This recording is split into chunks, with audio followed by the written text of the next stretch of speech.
Hello, welcome to Harvest of Harvard. It's now July, and so we're doing the books of June. This one's going to be quick, and I know I say this every time, but this time it really is going to be quick. I've been talking faster, because in July I'm spending a lot of time in China, and I'm kind of just getting ready to go. So right now, I just want to get over the things I've read in June, and we'll see where we go from here. So let's get started. Okay, that's 6 books. Actually, quite a few that I really liked this month, and I did have a really good time reading a lot of these. So I'm more than happy to give my recommendations for what I've had so far. Book 1 is Dubliners. These are short stories by James Joyce about people in Ireland around the turn of the 20th century. So people kind of just going about their day-to-days, often in very sad situations, issues with relationships and families, and just things that would happen in a city like Dublin, and giving a lot of psychological complexity to these characters. The stories don't really resolve very much. They're often snapshots, and I think I read a few of these in my uni study and really didn't enjoy them because they were just very slow and very plodding, and I wasn't really sure what was happening. And the one that I had to read was The Dead, which was the final story of this book. Most of these stories are about 5 or 6 pages long, and The Dead is about 30 pages long, so it's basically a novella. And in The Dead, it's just about a slightly awkward person who goes to a dinner party and tries to convince people there that he's kind of worth talking to, and he himself is someone who writes for a English newspaper, I believe, and then it leads to like very, very subtle conflicts about Irish nationalism versus a kind of more UK focused look at literature. And then the story just kind of ends, and we have this story of lost love, and that's kind of it. I didn't get it at first. I thought it was really slow and very meticulously detailed. And this time, reading this after I'd read Portrait of an Artist as a Young Man, I really get this book, and I really enjoyed, especially The Dead. It was, despite being a story about just little details, as very ordinary dinner party, I did feel just how tenuous and how uncertain the conversations that the protagonist was having. I understood kind of really little inflections and how he spoke to people, or what songs he chose to sing, or just all of these little tiny things. It revealed just how fraught a kind of situation like that is, especially with the complexities of politics that was Ireland in the 1900s. I still don't know a whole lot about the history, and when I often describe Irish literature, I describe it as people saying things without saying the thing, like talking about something without talking about the thing. They're not stories that are directly about the thing they're about. Instead, there's a bit of subtext. It can be hard to figure out what's going on, but there's a rewarding quality to that too. So I would give it a 3 out of 5, or 4 out of 5, I don't know, somewhere in between that. Book number 2 is the Booker Prize winner of 2006, The Inheritance of Lost by Kiran Desai, a work of migrant literature, half bit about a Indian migrant in New York that's working various odd jobs to try and stay there, and half about a small village on the Nepalese border with a young girl growing up in the care of, I believe, her grandfather who used to be a judge. And so we have the politics of India and the various people groups, especially integrating the historical conflicts of the Nepalese insurgency with people who were very personally affected by that.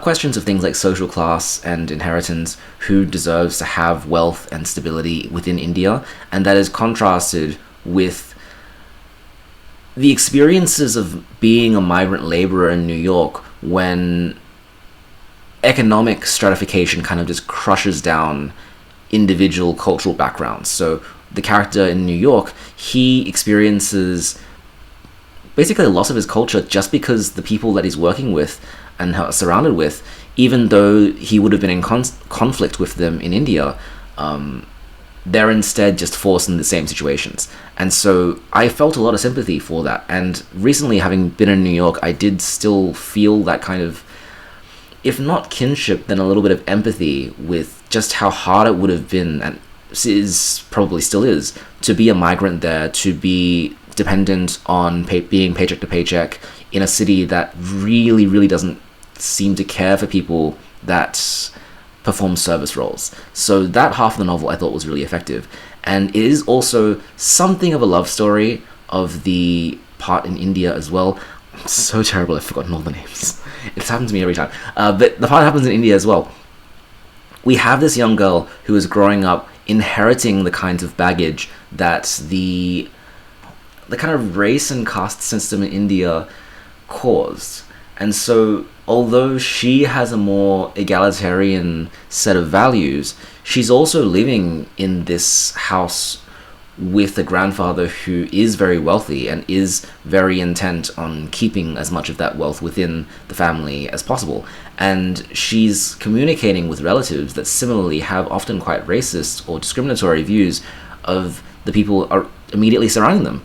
That's contrasted with the relationship that she develops with a Nepalese student who's tutoring her, and the conflict kind of blossoms from there, looking at loyalties and looking at whether you're connected by race or by culture or social class or emotions, your love and your romance.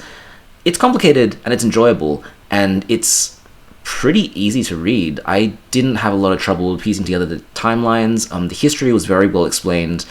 There are a few Indian winners of the Booker Prize. I think most famously Minet's Children, which is about geographically the other side of India, bordering Pakistan. And that book is so complicated and has so many different elements working for it that I think the relative simplicity of something like The Inheritance of Loss works to its credit. And because it is a bit more sparse as well, because it's not this grand narrative, it focuses really on just two people and the people that surround them, it's a bit easier to empathize with them. It doesn't feel as much like an intellectual exercise. Instead, it feels like meeting somebody who you normally wouldn't meet. Their emotions are really well described. The moment-to-moment is really well done as well. The chapters are so short, so it's very, very easy to read if you're just on the train or if you're doing little bursts here and there. It's compelling. It's enjoyable. I would give it a 4 out of 5. I think just everything about it works really well. It's straightforward, and it's a really good starting point, too, if you're going into the Booker Prize winners. Book number 3, I could not help myself. I saw Rachel Cusk's new book, Parade, in the bookstore, and I bought it new, full price. Why? Why would I do this? I loved Outline, and I really wish that I would go back and finish that trilogy, because I think her writing style, to me, strikes the perfect balance between really emotionally evocative and really stylized and aesthetic. I like both elements of it, and I think especially the spaces between the sentences, it sounds so pretentious to me, but the way that the sentences flow into each other creates this kind of disaffected feeling where it just kind of works for me. It's just kind of like watching a foreign film, or looking at photographic prints that have been very carefully arrayed. You feel the craft as you read it. It's not naturalistic, it's not realistic. Instead, it's heavily stylized, but in this quite pleasurable way. And so Parade is kind of like that to a higher degree. Like, a lot of the things that Cusk has been doing in her previous... Well, I can't really say previous works, I've only read Outline. But things that she was doing in Outline, it's pushed further here. So the kind of erasure of characters in Outline, because a lot of people didn't get named in Outline, is even further done here, because so many characters in this book just don't have names. They're referred to by certain categories. And the plot arc as well is also just a lot more sparse and chopped off. So we have a few events that happen, and sometimes they intersect and sometimes they don't appear ever again. We have a series of artists named G, and some of them are male and some of them are female. Some of them, well, all of them kind of react against trends in art, and all of them are trying to express themselves in a way that only really makes sense for them. And so we see the characters that are associated with the various Gs in each vignette, and we see how their attempts to communicate and to be meaningful to their audience results in conflicts and result in renewed perceptions. So one early example is a painter named G who starts painting upside down, and this creates a somewhat strange relationship. This is a masculine G, with his romantic partner, because she starts seeing herself as an object to be painted, but when that's flipped upside down, what does that mean for her, and what does that mean for the way people see her? And then we have stories about big dramatic changes. So at a gallery, a person jumps off a balcony and passes away and is taken away by the ambulance, and we see the various people that get affected by that situation. We also see a woman who is attacked by another woman for no real reason, and now that thing has happened, it's as if the person who is insulated from violence is now gone, and then it's now a present tense person who has been a victim of violence. All of the possibilities can now occur.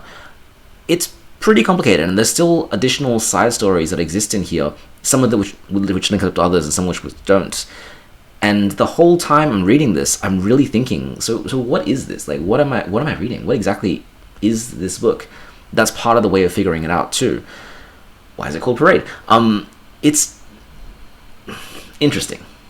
I feel like it's gone a little bit too far. I think that I didn't have a lot of characters that I would latch onto and really sympathize or empathize with. Instead, it's more of an intellectual exercise, as if observing abstract art or trying to interpret a poem that may or may not have the meaning that I think it does. It just doesn't flow as easily. Despite that, I think some passages are really beautiful and really evocative. There are a lot of really memorable things that still exist in this book for me, but it's just not the level of love that I have for Outline. I would still give it a 4 out of 5, though. I think that what's being done here is done really well. I can't think of many other modern books that are this experimental and this successful. I'm really glad that people are reading more of Rachel Cusk and talking more about it. I hope that the attitude that the people have towards it is not pretension, but actually just, I like to try to figure it out. I would like to try and engage with this and make my own interpretations and see what it is. Book number 4, my series finisher, is The Story of a New Name by Elena Ferrante. This is book number 2 of the Neapolitan novels.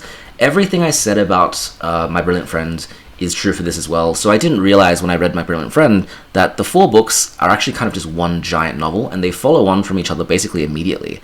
My usual strategy when I read series is that I put some time between each book to try and gather my thoughts and come back to it and see how much I remember, whereas I feel like I really should have immediately read this one after My Brilliant Friend. And a lot of the things I said about that first novel apply here as well.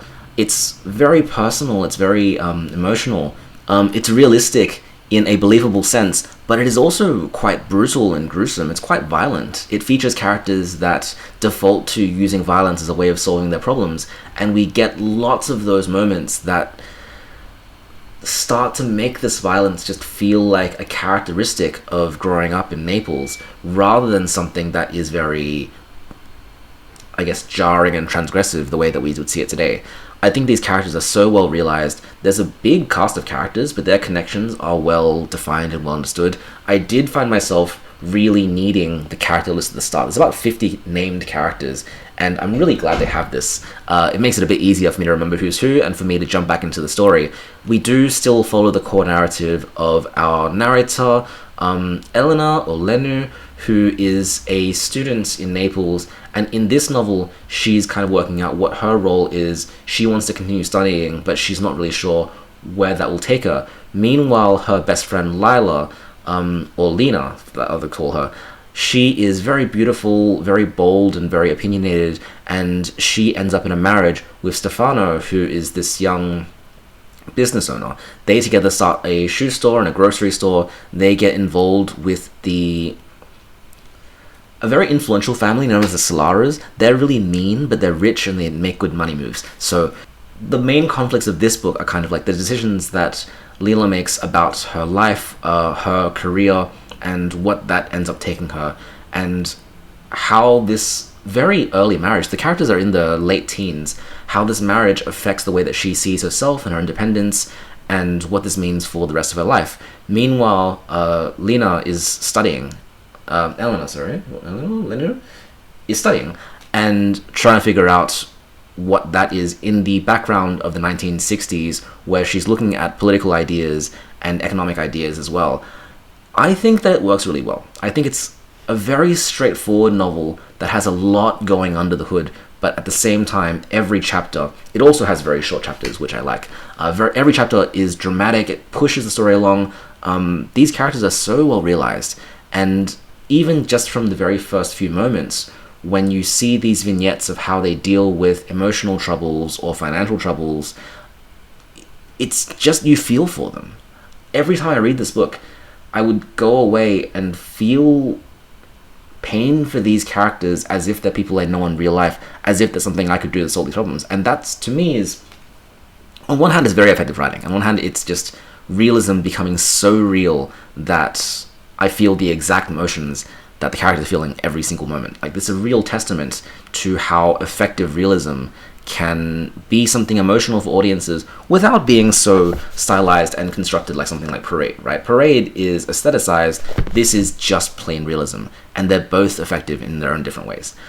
That being said, though, I don't know if I like that. I don't know if I like feeling distraught for fictional characters the whole time. I had the conversation with my friend recently about how immersed we like to be when we watch films, and my initial impression is that I like to be about 60 to 80% immersed, but still remember that I'm currently engaging with literature and being able to step back when I want to step back. And when I read this book, I really can't. I am nearly always fully immersed, and that is a huge compliment to the writing, but it will also kind of take over your life and your mood. Like, it will just ruin you. I'm quite excited to read the rest of these books, but also to finish this so I don't have to deal with it anymore. It is very good writing, very highly recommended. A 5 out of 5 for both how good it is objectively, or if you can objectively qualify it, how good it feels in terms of craft and editorial perspective, but also 5 out of 5 for just how powerful it is emotionally. How much I personally enjoy it, it's a different story, but I still would recommend it. I still think it is one of the best examples of realistic fiction that's currently being written today. It crosses over romance and contemporary and literary. Nearly everyone could enjoy it. I would say that this is powerful enough that it would connect to just about anybody. Yeah, it's good. Book number 5. So I thought this would make me laugh. Eileen by Ottessa Moshfegh. I read My Year of Rest and Relaxation, and that book is very, very funny. It has this whole satirical or like black comedy edge about a young woman who is tired of her office job, so she decides to take a lot of drugs and sleep for an entire year. That book was awesome, and I think it's still so funny. I really enjoy describing the book. Eileen is Ottessa Moshfegh's first novel, and I think even from what I've read about interviews of this book, it's designed to be a bit more straightforward. It's not so much of a black comedy, even though some of the reviews do mention that there are humorous elements, and I guess there are humorous elements. It's more of a straightforward crime thriller, so we follow Eileen, who is a young woman taking care of her father who has PTSD from being a police officer and copes with that by drinking a lot of alcohol. Eileen's mother is not in the picture, so she's just by herself in this small town in Massachusetts where everyone kind of knows everybody, and the feeling you get of Eileen is that she's kind of like a failed human. So her social skills are not very good. She works this administrative job at a prison that she doesn't like, and also she just kind of tolerates. She doesn't really have any friends. She doesn't have any social networks. She has a big sister named Joni who's off in the city and barely even hangs around. And she has this really scathing view of all humans. I think owing to the upbringing, owing to her family situation, she doesn't like anybody, and she doesn't connect with humans very well.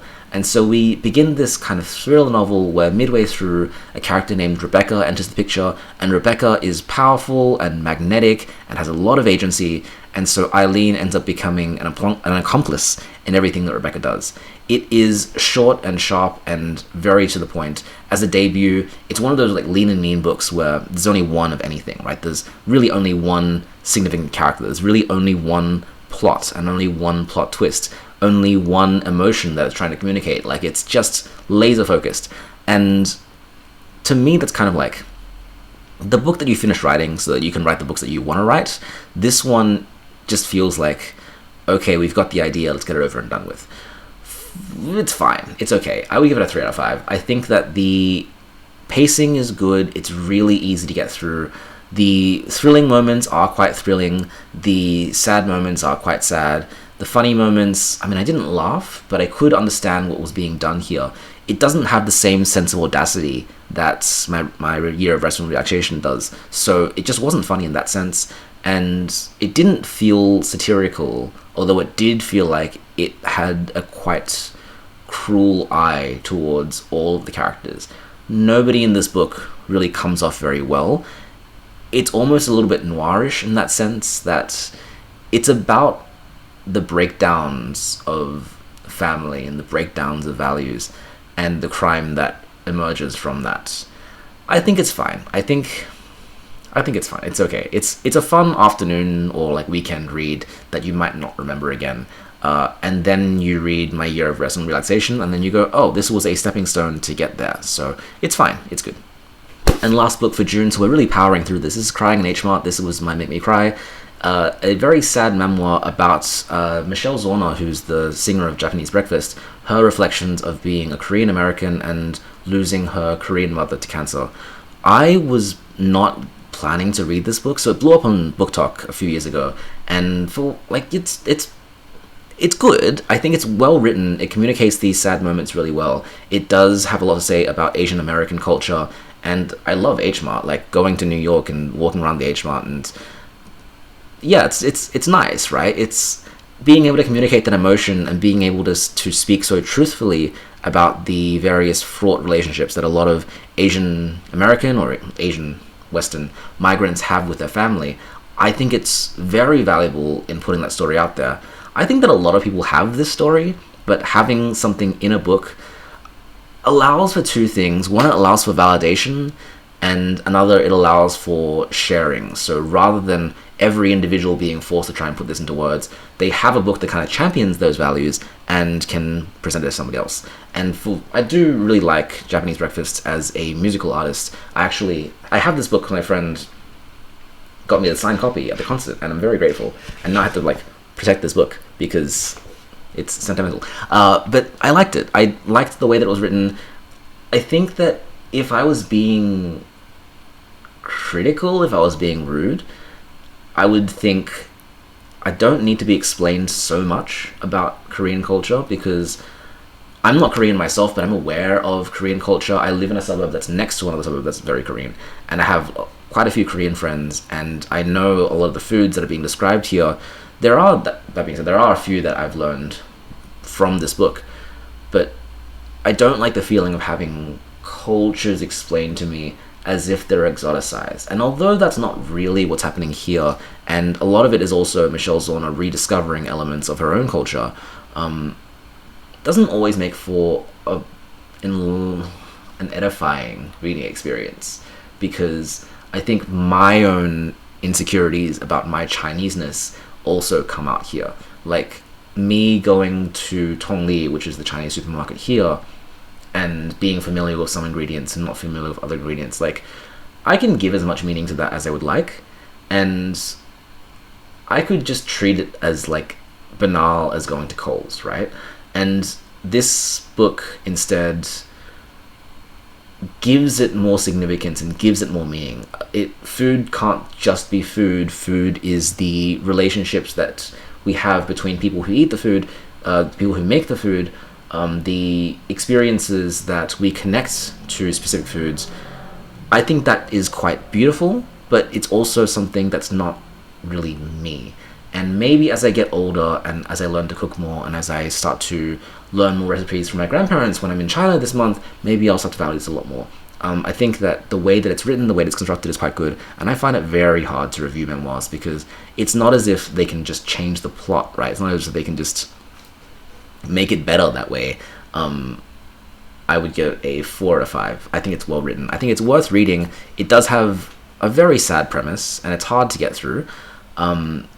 It doesn't feel like it's actively trying to make the reader cry, but it did well up a few times. Like I did really feel that. I think it's so hard to take a situation like losing a family member and like cancer that is just so weightily sad in culture and make it feel personally impactful to someone. And I think that the way that this book was written did succeed in doing that.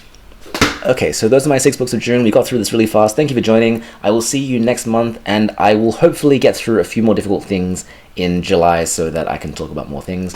And Ulysses update. I have read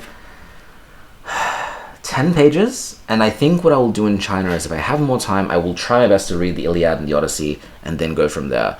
I actually know a few people who do really like Ulysses. And from everything that I've read about the novel so far, it's people trying to explain why it's enjoyable and why it's funny.